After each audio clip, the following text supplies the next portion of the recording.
Nu ko, Līga no Bauskas ir pievienojusies mums studijā, vai ne? Līga no CFLA, no valsts atbalsta nodaļas. Jā, un dod tev vārdu, un tavu prezentāciju saucās atbalsts komercdarbībai, konkurences stimuls vai biedrs. Lūdzu, vārds tev. Jā, paldies, Mārtiņ. Kā jau man pieteica, tad mani sauc Līga Grantiņa. Esmu valsts atbalsta nodaļas vadītāja CFLA projekta atlases departamentā. Un šobrīd valsts atbalsts komercdarbībai ir ārkārtīga aktualitāte. Mēs par to varam dzirdēt diezgan bieži šobrīd arī masu mēdījos.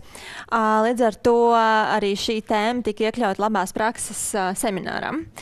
Kaut arī šī ir pēdējā tēma, viņa, manuprāt, ir vissvarīgākā tēma. Un kā jau parasti kaut ko pataupa beigām kā odziņu uz tortītes, ja, nu tad šī tad arī būs tā odziņa. Nu, lūk. Tātad šodien es pavisam ātri un īsi ieskicēšu, kas tad ir komercdarbības atbalsts, no tāda konteksta, vai tas ir konkurences biedrs vai stimuls. Šī kontekstā arī es pārunāšu par to, kā tad notiek atbalsta piešķiršana un kontrole, kāpēc tas ir svarīgi, kādi ir šie te vispārējie horizontālie valsts atbalsta nosacījumi un kas tad notiek tādā situācijā, ja viss nenotiek tik veiksmīgi, kā tas bija sākotnēji iecerēts. Komercdarbības atbalstu raksturo 4 pazīmes. Un pirmā pazīme ir, ka atbalsts tiek sniegts no valsts, pašvaldības vai Eiropas Savienības fondu līdzekļiem. Tātad pastāv šie publiskie resursi, un tas ir būtiski izprast arī tādā kontekstā, ka tātad publiskie resursi būtu gan valsts budžeta līdzekļi, gan Eiropas Savienības fondu līdzekļi, gan pašvaldību līdzekļi. Šie līdzekļi var būt jebkādā formā. Tie var būt dotācijas, aizdevumi, granti, arī piešķirtie finanšu līdzekļi ir uzskatāmi par publiskiem resursiem. Būtiski arī saprast, ka šie publiskie resursi var izpausties dažādās formās. Ja mēs runājam, piemēram, par aizdevumiem vai par garantijām, pašvaldību galvojumiem, arī pašvaldības var būt atbalsta sniedzējs, un jo īpaši tas izpaužās situācijās, kad pašvaldības piešķir kaut kādas nomas atlaides, tāpat arī nodokļu atlaides arī var izpausties kā publiskie resursi. Tad tas klāsts ir ļoti, ļoti plašs. Otrā komercdarbības atbalsta pazīme ir, ka tiek gūta priekšrocība tādā izpratnē, ka tas varētu būt jebkāds saimnieciskais labums, ko uzņēmums nebūtu varējis iegūt parastos tirgus apstākļos, ja nenotiktu šī iejaukšanās no valsts. Ja mēs runājam par CFLA administrētajiem Eiropas Savienības fondiem, tad jāsaka tā, ka faktiski vienmēr šeit būs saskatāma priekšrocība, jo CFLA administrē grantus. Un grants ir dāvana, un privātajā tirgu neviens nekad nevienam neko nedāvina tāpat vienu, tāpēc, kad ir foršs projekts.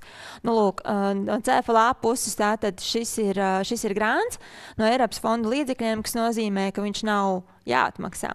Un, ja salīdzinu šo situāciju parastajā tirgu, nu, tad parasti tas būtu aizdevums, kuram būtu jārēķina kaut kāda procentu likme.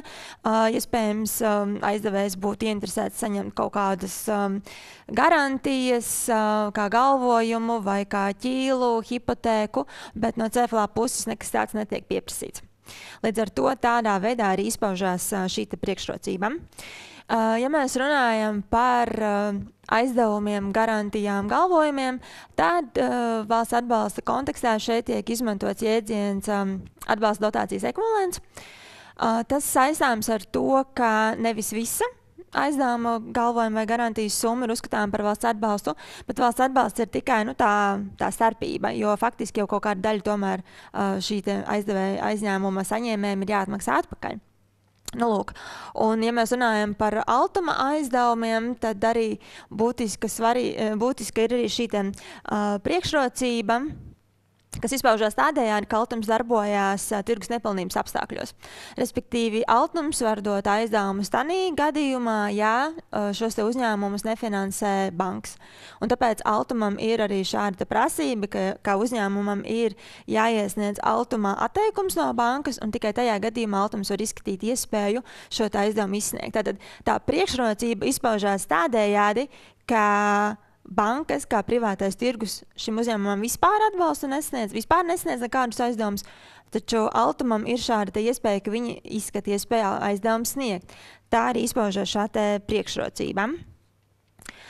Trešā atbalsta pazīme ir, ka atbalsts ir selektīvs, un tas Eiropas struktūra fonda gadījumā šajos CFLA administrētajos projektos faktiski izpildās vienmēr, jo vienmēr ir ļoti smalki noteikti visādi kritēriji, prasības, kādiem ir jāatbilst šim atbalsta pretendentam, lai atbalstu varētu piešķirt. Un tajā situācijā, ja tas atbalsta pasākums attiektos uz visām komercsabiedrībām pilnīgi vienādi, tādā gadījumā atbalsts nebūtu selektīvs. Ceturtā komercdarbības atbalsta pazīme ir par ietekmi uz tirzniecību un konkurenci Eiropas Savienības iekšējā tirgu. Un attiecībā uz šo te pazīmi, jāsaka tā, ka atbilstība tam, vai atbalsts ietekmēs tirzniecību un kropļos konkurenci Eiropas Savienības iekšējā tirgu, ir parasti izvērtēts no atbildīgo iestāžu puses. No ministriju puses gatavojot noteikumus, tad parasti arī noteikumu skaņošanas procesā anotācijā tiek veikts šis izvērtējums, vai atbalsts ietekmē vai neietekmē. Un tā pieeja tomēr ir tāda, ka būtu jāskatās no tādām pozīcijām, ka tas atbalsts vienmēr ietekmēs tirzniecību un kropļos konkurenci. Un tad ir tikai šie izņēmumu gadījumi, kuros var noteikt, ka tas atbalsts ir ļoti vietēja rakstura, un tad tas neietekmē tirzniecību un konkurenci. Tātad visām šīm 4 pazīmēm ir jāizpildās vienlaicīgi, lai varētu uzskatīt, ka tas atbalsta pasākums kvalificējas kā komercdarbības atbalsts. Kāpēc mums tas viss interesē? Faktiski tāpēc, ka Eiropas Savienības līmenī šī ir regulēta joma, un attiecībā uz komercdarbības atbalstu Eiropas Savienības līmenī ir pateikts, ka valsts atbalsts ir aizliegts. Kāpēc viņš ir aizliegts? Tieši tā iemesla dēļ, kā jau es minēju, ka tas kropļo konkurenci. Tā ir daļa no konkurences tiesībām, un tas arī ir tas, kas vienmēr ir jāpatur prātā. Un, arī pirms gada, manuprāt, premjerministrs teica, ka naudas ir tik daudz kā nekad. Lūk, tieši tas arī ir tas moments, kā šī finansējuma piešķiršana un dalīšana, kā viņi ietekmēs konkurenci. Un šeit ir vienmēr jābūt tādam balansam, ka tiem uzņēmumiem, kuriem atbalsts tiek piešķirts, viņš tiešām ir vajadzīgs un viņš atbilst visām valsts atbalsta prasībām. Jo, kā jau minēju, Eiropas Savienības līmenī tātad tiek ir šis aizliegums piešķirt valsts atbalstu, un valsts atbalstu var piešķirt tikai izņēmumu situācijās. Un tie izņēmumi ir noregulēti ar valsts atbalsta regulām, un šos nosacījumus no valsts atbalsta regulām tad ministrijas savukārt ieliek savās atbalsta programmās.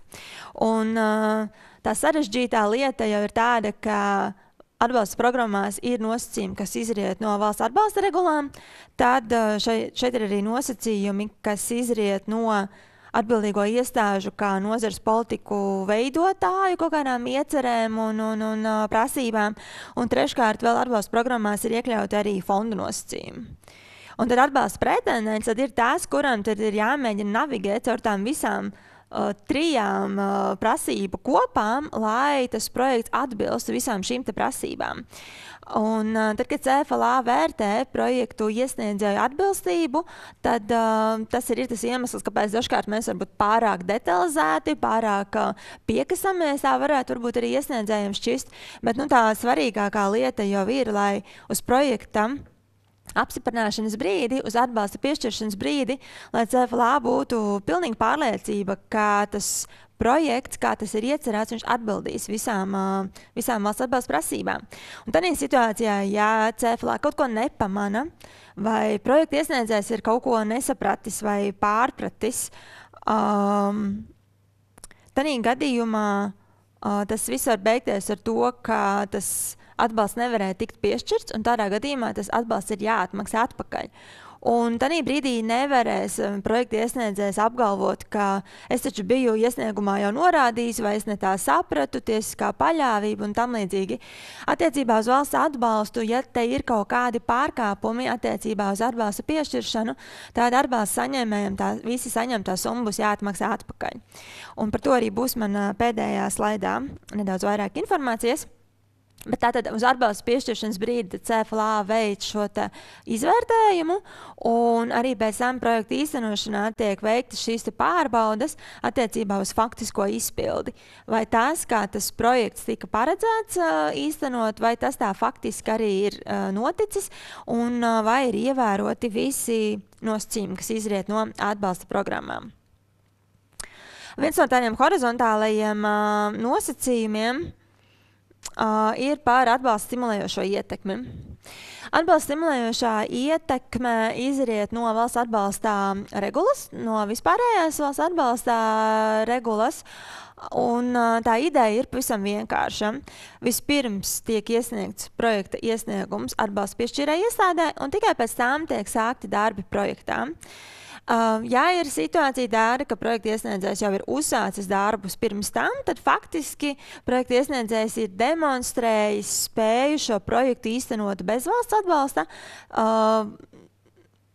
Tas, vai projekta iesniedzējiem bija tāda plāna vai nebija, tas viss ir tāds filozofiskais jautājums, kas paliek burtiski aizkadrā aiz šī projekta iesnieguma, bet tā prasība, kā šo regulu mēs īstenojam dzīvē, un tā ir ne tikai Latvijā, bet arī pārējās Eiropas Savienības dalību valstīs, ir, ka tātad tiek salīdzināti šie datumi, kurā brīdī tad projekts ir iesniegts atbalsta piešķīrēja iestādē, un kurā brīdī ir stājušies spēkā līgumi par šīm darbībām attiecībā uz projektu īstenošanu. Tas, kas tiek pieļauts un kam netiek prasīta stimulējošā ietekme, ir sagatavošanās darbi. Un ar sagatavošanās darbiem mēs saprotam atļauju saņemšanu, priekšspētes veikšanu, kā piemēram ietekmes uz vides novērtējumu, IA sagatavošanu, būvatļaujas saņemšanu, kaut kādas priekšspētes, tirgus izspētes, feasibility studies. Ja? Principā viss, kas ir uz papīra, varētu tikt arī tātad uzskatīti par sagatavošanās darbiem. Bet tad, kad mēs runājam jau par konkrētu līgumu, un kā piemērs varētu minēt, piemēram, būvdarbu līgumu, respektīvi, pie sagatavošanās darbiem varētu iekļaut visas darbības, kas saistās ar iepirkumu organizēšanu. Tātad iepirkumu drīkst izsludināt, iepirkumā drīkst jau būt iesniegti piedāvājumi, viņi drīkst būt izvērtēti, drīkst jau būt pat paziņots lēmums par šo uzvarētāju iepirkumā, taču nedrīkst būt noslēgts līgums par būvdarbiem. Jo tad, kad tiek noslēgti līgumi, to uzskata jau par šo juridiski saistošo apņemšanos, līdz ar to tas tad arī ir tā robeža līnija, no kuras mēs uzskatām, ka projekta darbības ir uzsāktas. Vēl ir bijuši visādi izņēmumi attiecībā uz to, ka līgumā var tikt iekļauti atliekošie nosacījumi, bet ar tiem atliekošiem nosacījumiem mēs aicinātu neaizrauties, jo ir ļoti svarīgi, ka viņi tiek noformēti juridiski korekti. Jā, tā kā es aicinātu varbūt tiešām palikt pie tā, ka būvdarbu līgums netiek slēgts pirms projekts tiek iesniegts CFLA. Un tādā situācijā, ja tiek prasīta augsta gatavība projektu vērtēšanas stadijā un projekta iesniedzējs vēlas šo iepirkumu jau novest līdz rezultātam, ja, tad lūdzu līdz līgumam, ne tālāk. Ja mēs runājam par atbalstu kumulāciju, tad svarīgi ir atcerēties, ka arī attiecībā uz atbalstu kumulāciju joprojām ir aktuāla stimulējošās ietekmes prasība, un tas varētu izpausties praktiski tādējādi, ka tiek saņemts atbalsts gan no CFLA, gan, piemēram, no Altuma aizdevuma vai garantiju formātā, vai arī pašvaldības īsteno valsts atbalsta projektus, tad arī pašvaldību aizņēmumu valsts kasē var veidot šos kumulācijas gadījumus. Un arī tātad tajos gadījumos ir jāatcerās, ka darbi pie projekta var tikt uzsākti pēc tam, kad ir jau vai nu visi lēmumi pieņemti par šiem projektiem, respektīvi gan Altuma lēmums, gan CFLA lēmums pozitīvs, vai arī varbūt atvieglotāks tas nosacījums atkarībā no tā, kā tas tiek definēts MK noteikumos, kā darbs var uzsākt pēc tam, kad projekta iesniedzējs ir iesniedzis savu pieteikumu visās iestādēs, tātad gan Altumā, gan CFLA. Un vēl viens tāds horizontālais nosacījums ir MVU un GNU vērtēšana. MVU šis saīsinājums apzīmē mazu vidēju uzņēmumu, un CFLA veids šo te izvērtējumu, vai uzņēmums ir mazs, vidējs vai liels. Kāpēc tas ir būtiski? Jo parasti ir arī diferencēts atbalsta likmes.